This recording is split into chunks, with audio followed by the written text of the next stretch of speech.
Hi friends, welcome back to our channel Ammu Chethi వంట.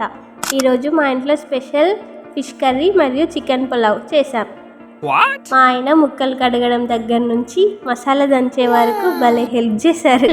నేను కూడా చింతపండు నానబెట్టి ఉల్లిపాయలు కోసి మొక్కలకు మసాలాలు పట్టించి టేస్టీగా వండాను. ఈ రోజంతా మేము ఎలా ఎంజాయ్ చేస్తూ వండామో ఈ వీడియోలో చూడండి. వీడియో నచ్చితే లైక్ చేసి సబ్స్క్రైబ్ చేసుకోండి. ఇక లేట్ చేయకుండా వీడియోలోకి వెళ్దాం. ముందుగా కట్ చేసి పెట్టుకున్న చేప ముక్కల్ని మా ఆయన బాగా శుభ్రంగా కడుగుతున్నారు. అవి కడిగేలోపు నేను ఉల్లిపాయలు, కొత్తిమీర, పచ్చిమిర్చి సన్నగా తరిగి సిద్ధం చేసుకున్నాను. అలాగే చింతపండును కూడా నానబెట్టి పెట్టుకున్నాను. ఇక ఫిష్ కర్రీకి కావాల్సిన మసాలాలను మా ఆయన తాజాగా దంచి సిద్ధం చేశారు.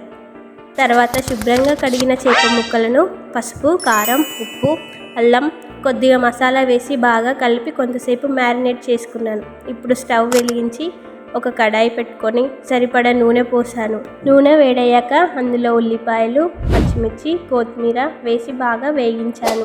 తర్వాత మ్యారినేట్ చేసిన చేప ముక్కలను వేసి మెల్లగా అటు ఇటు తిప్పుతూ కొద్దిసేపు రోస్ట్ చేసుకున్నాను.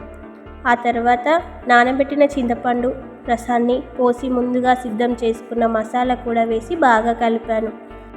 కొద్దిసేపు మరిగించుకోవాలి. మరిగిన తర్వాత రుచికరమైన చేపల కూర రెడీ.